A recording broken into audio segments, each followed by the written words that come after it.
Hello everyone, welcome back to 60 Thoughts. In this video lecture, we are going to inconsistent problem by using indirect method. By the end of this session, you will understand the basic concept of inconsistent problem and you should know how to the related problem is given. So in the given statement, we have four different statements, right?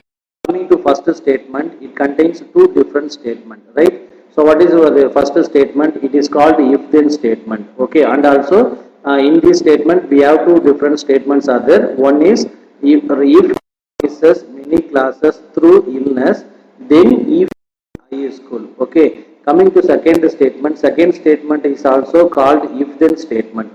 Also, it contains only one different statement, that is called what?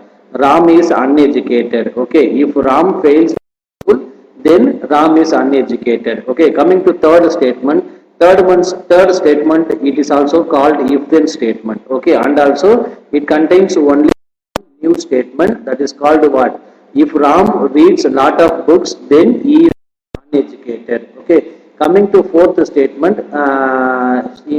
Coming to fourth statement. This is not a new statement. So using this fourth statement, we are going to write a fourth statement. What is fourth statement? Ram misses many classes through and read a lot of books. Okay, so in statement, it is not a if-then statement.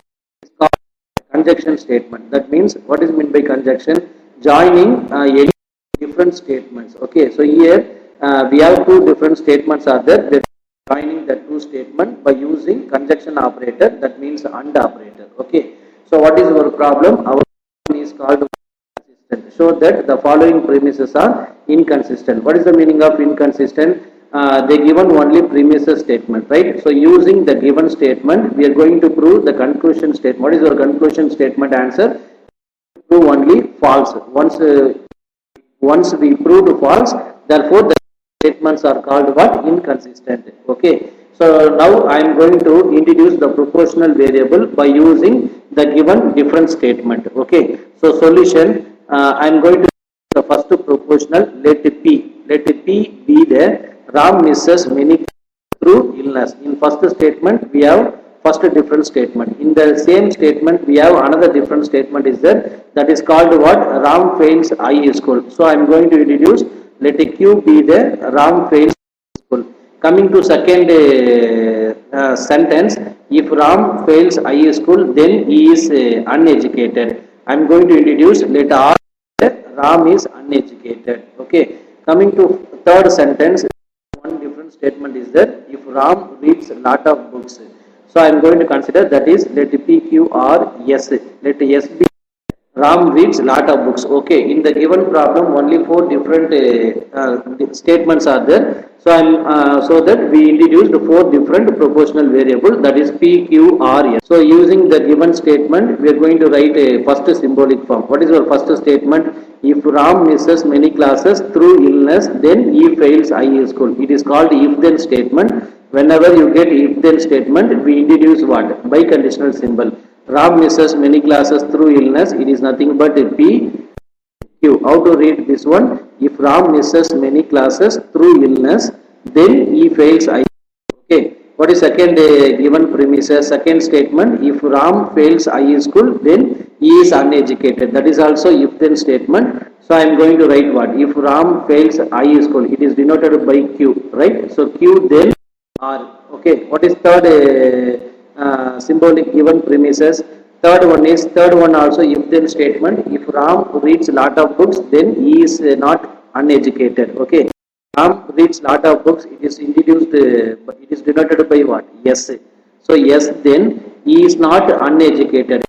Ram is uneducated. It is called R. Not educated means what? It is called negation R. Okay, so this is called third premises. Fourth premises. What is fourth statement? Ram misses many classes through illness and Ram reads lot of books. So here and operator is there. So to introduce what? Conjunction connective.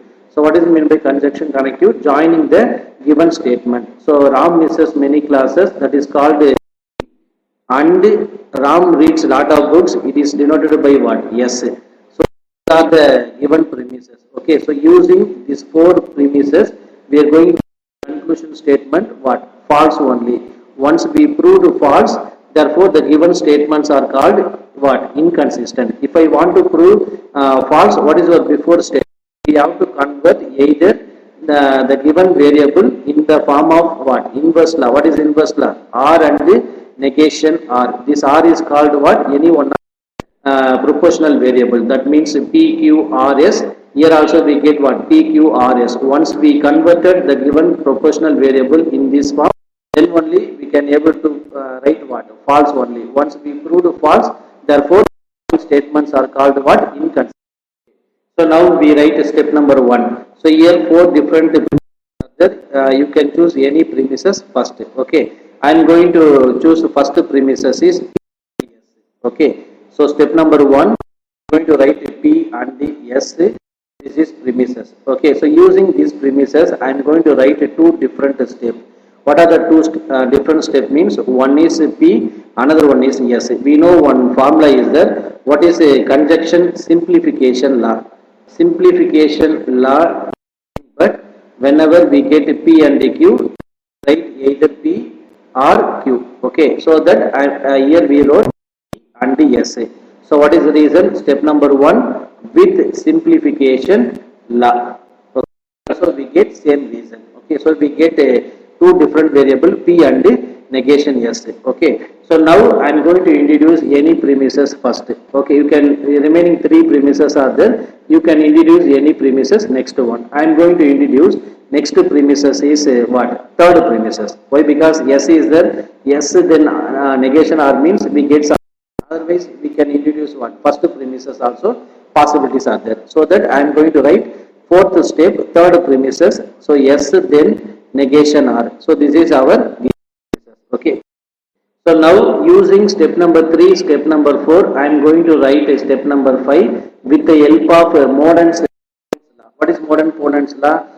P then write Q. Okay, here we see step number 3 S then value, we get this value. Okay, so that we can write what? Only negation R. What is the reason? Reason is step number 3, step number 4 with modern ponens law. Okay, we get negation R. Okay. Similarly, I am going to write a next step.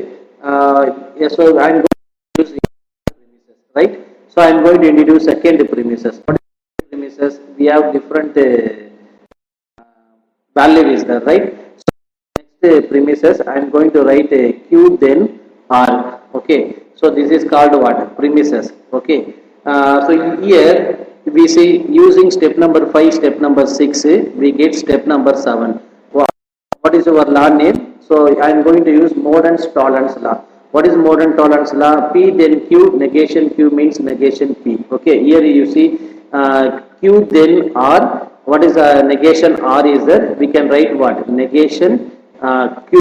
Okay, so this is one step. Okay, so step number 7. What is the reason? So use step number 6, step number 5 with Morden's what? With Morden's we get seventh step. Okay, so still what is our conclusion? We are going to prove false only. If I want to prove false, either we are going to convert the given proportional variable in terms of inverse law. Okay, what is inverse law? R and negation.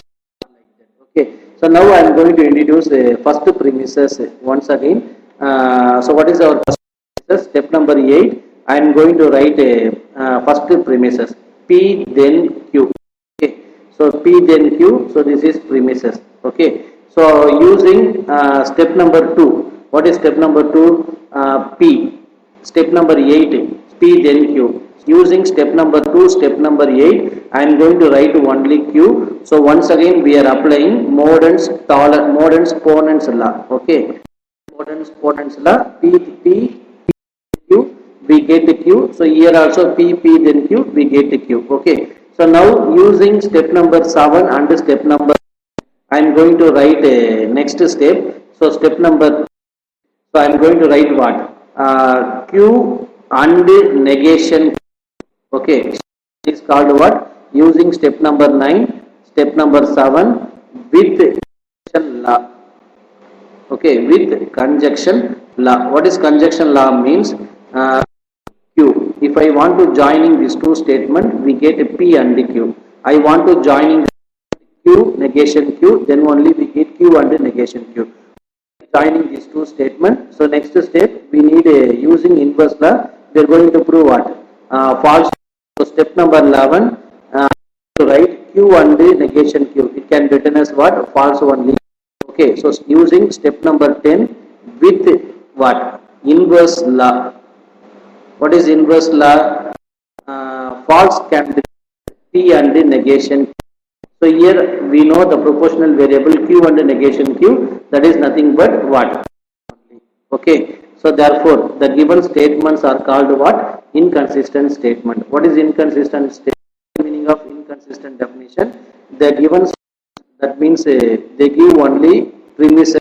So using the given premises, we are going to prove the conclusion statement is false. Once we prove the conclusion statement, therefore the false statements are called what? Inconsistent statement. Okay.